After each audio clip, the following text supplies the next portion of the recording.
With us now is former FBI Special Agent Nicole Parker. Nicole, thanks for sticking with us this extra hour of the Big Weekend Show with this breaking news. Earlier, you mentioned, just some ideas of what the perpetrators here may be doing, perhaps trying to get more time.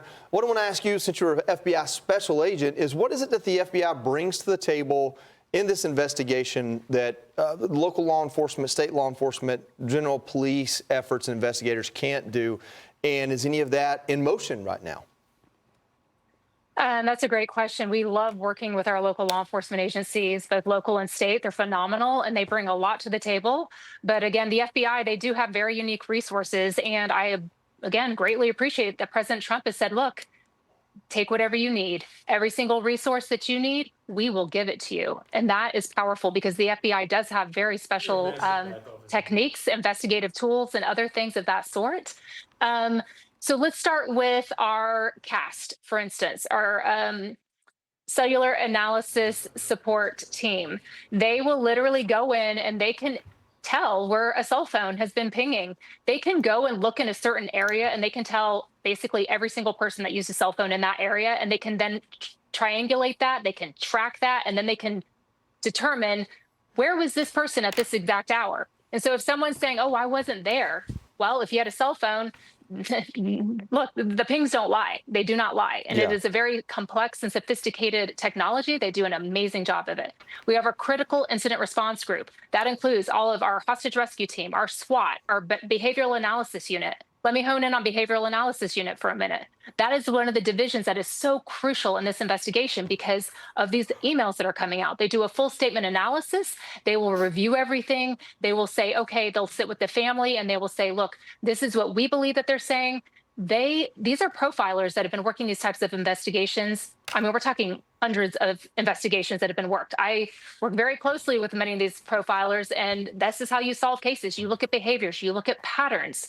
And so a lot of the things that I'm sharing with you are based on things that I personally experienced by looking at different behavioral patterns in the past. Of course, this case is always unique, but when you look at what you've done in the past and how there are a lot of similarities, BAU is outstanding. The other thing that they bring to the table are evidence response teams. They're phenomenal. They go in and they reconstruct crime scenes. I believe that they are definitely reconstructing the crime scene, trying to determine what occurred in this instance. And then they're taking all of the technological artifacts and they're piecing them together and they're narrowing in the timeline. So we've talked about, for instance, the Ring doorbell camera or the doorbell camera that stopped working. They're going to take that specific artifact and then they're going to piece it together with, the pacemaker app stopped working. Then they're going to actually piece it together. And one thing that I think the FBI is definitely doing is think about it. This woman had a pacemaker. Our heart rate is extremely important. It's indicative of a state of stress that you might be in. So I wouldn't be shocked if they're taking her pacemaker app and they're looking at her heart rate over the last, let's say,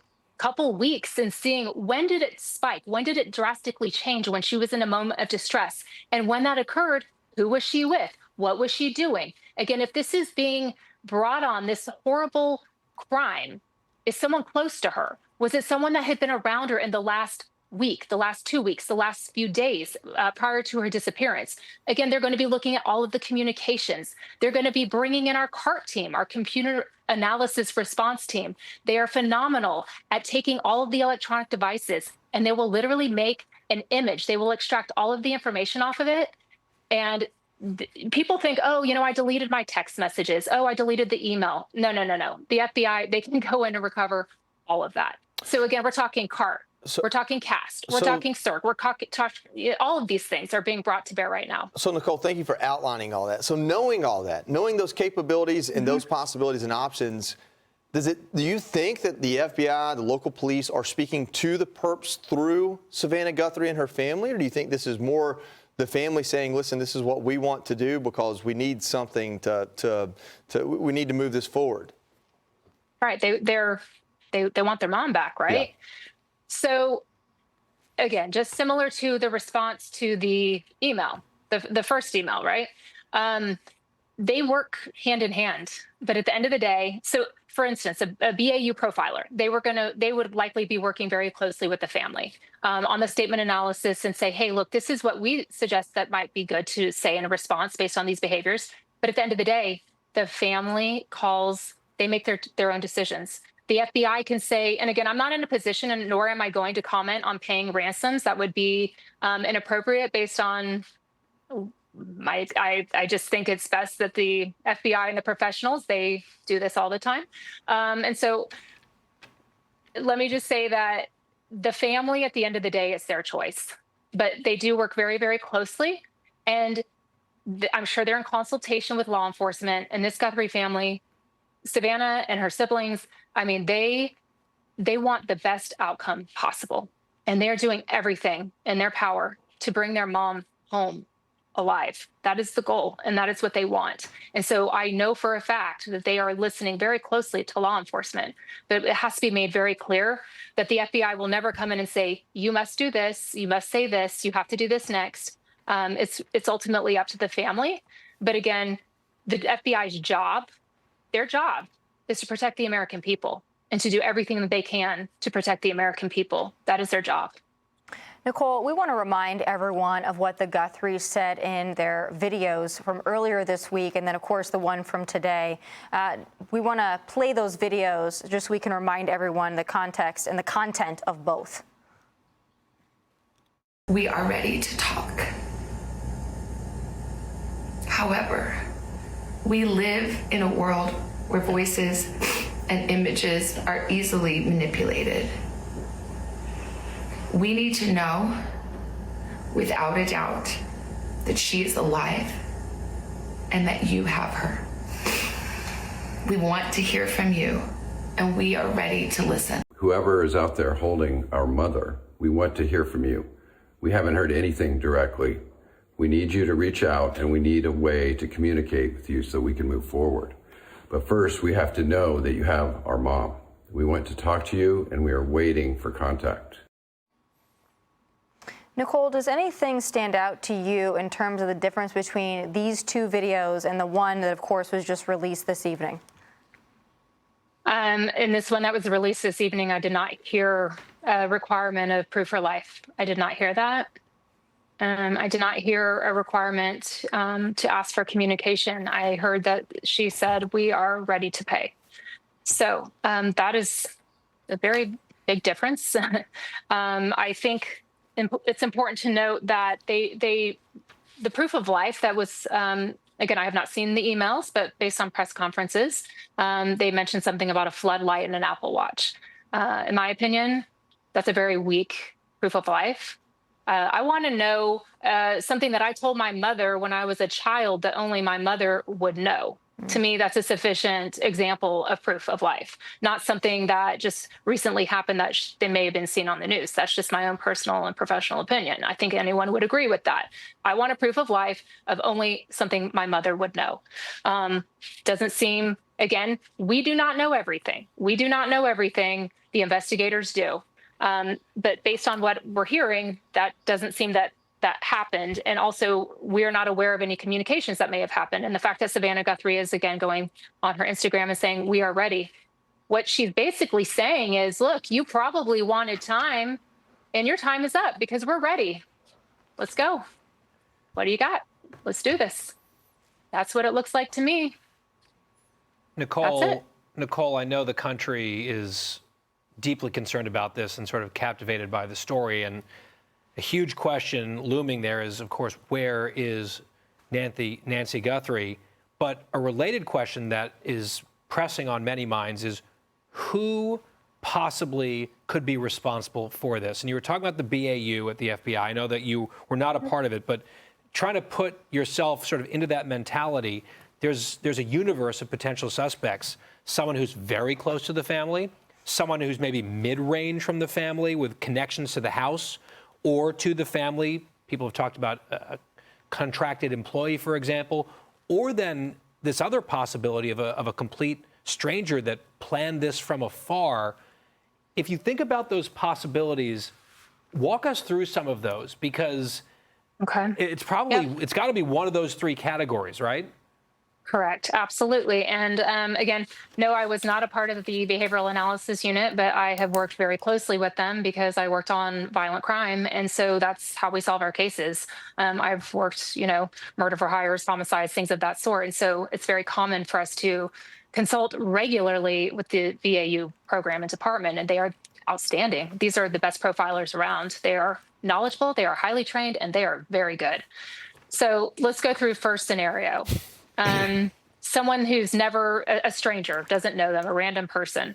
Is it possible? Yes. Probable? No. It's just not highly probable based on past cases and investigative experience. Not probable. Someone who I think it's highly probable that this individual or individuals, we do not know if it's more than one person. In my opinion, it likely is more than one person. And in my opinion, I strongly believe that at least one of them, if it's more than one, is a male. Again, just based on past experience. I think it's highly probable that this individual is in her close circle, whether that is a family member, whether that is, like you mentioned, someone who comes and cleans the pool, a nurse home caregiver, a person who cleans her home, a person who does the yard. I mean, it could be a number of different things, right? That's, more probable than a stranger, but it's someone who is very familiar with who she was, what time she would be there, her pattern of life, that she was 84 years old, that it was difficult for her to get around. Think about it. She is the most vulnerable victim around. I mean, it's almost like a child. Children and elderly are the most vulnerable victims that we have in society. I think that the probability of it being related, okay, when we talk about the FBI, one thing that I know for a fact that the FBI is doing, and VAU and others are going in and looking at the relationships that she had. I know that they imaged her phone. We talked all about the Celebrite. That would be used to image a device, an electronic device, whether it's a phone or a tablet, and they are going to go through all the communications that she has had. And frankly, I wouldn't be surprised if they did that on those that were in her close circle, right? Let's say that her daughter, her son-in-law, or other people that she was very close to. Were there any quarrels? Were there any disputes? Were there any issues? Were there any big events coming up? Were there any major financial transactions? Were there any fights about money? Was there a potential will that was being looked at? These are things that the FBI will not rule out anything. They're going to be looking at all of this. And so, again, probable versus possible, you never want to say, oh, that's not possible. But I think it's a low possibility that it's, or a low probability, high possibility. It's likely someone that knows her well and is in her circle, in her community, shall we say. But again, let's take this into consideration. And I've worked many cases where it's not actually the person that has the grievance. There is someone involved in this who has a deep grievance. Okay, the person with the deep grievance may not be the person who actually committed the crime. They may have hired someone. Okay, so again, this is just a hypothetical. This is not what I'm saying happened, but let's say it's the pool guy. It may not be the actual pool guy that went in at 1:48 a.m. It may have been the pool guy that hired their friend or someone, because that's what we do. I mean, I've worked murder for hire cases. I am not saying this is a murder for hire case, but in crimes, when the person who has the grievance does not want to be responsible for committing the crime, they go and hire someone. So that is always a possibility as well. Is that possible? Yes. Probable? We're going to look. They're definitely looking into that. Well, we're not. I think probable is about as certain as we can get in this conversation tonight. We just don't have enough information. Viewers at home know that. They know that we're trying to glean something from this. It's just not every day that you get this type of scenario, you get this type of crime, you get this type of you don't know what happens next. So, of course, we're following it very closely. Nicole, thank you so much for joining us, for bringing your insight, your experience.